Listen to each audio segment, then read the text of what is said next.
Hi! Welcome back to Angelica MAYS vlog. For today's video, ipapakita ko sa inyo kung paano ko ginagawa yung aking diet snack. So ayan, syempre, kailangan natin hugasan yung kakailanganin nating vegetable na ilalagay natin sa aking salad.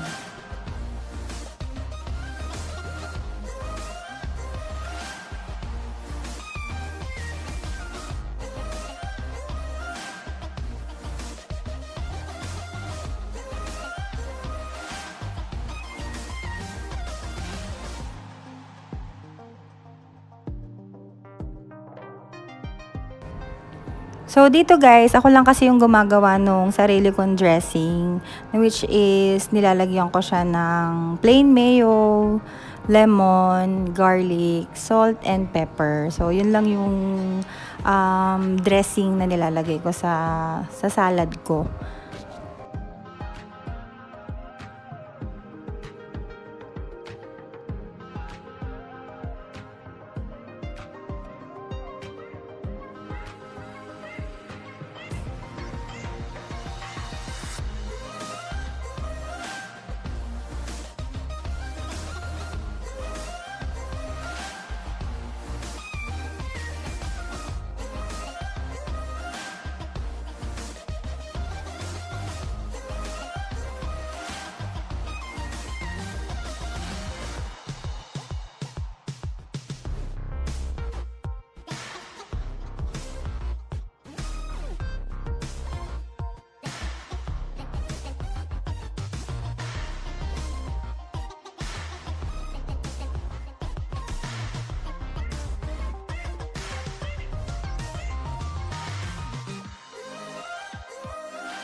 And ngayon guys, hihiwain na natin yung mga vegetable na ilalagay natin dun sa snack salad ko. And I prefer towel instead of sangkalan or chopping board. Kasi usually sa mga fruits or veggies na binabalatan natin or pine-prepare natin, minsan kasi may mga maliliit na uod kahit na nahugasan pa siya. So, just to be safe, white towel yung ginagamit ko guys. Para makita natin yung mga maliliit na parasite na nandun sa veggies and fruits natin. So, that's why I prefer white towel sa paghihiwa ng fruits and vegetable.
Ayan guys, tapos na natin gawin yung aking diet snack.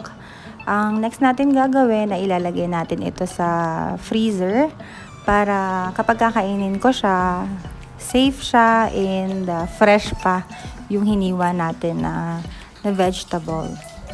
So ayan, buksan lang natin yung freezer. Yan, as you can see, meron pa akong tirang 3 tubs. Kaya ilagay lang natin dito sa tabi ng 3 tubs yung bago nating ginawa na snack salad. So ayan, I hope you find my video interesting. Kung di ka pa nakasubscribe sa akin channel, please subscribe to my channel, give this video a thumbs up, and click the notification bell para ma-notify kayo sa mga bago kong upload. Thank you so much for watching guys. See you on my next vlog. Bye-bye!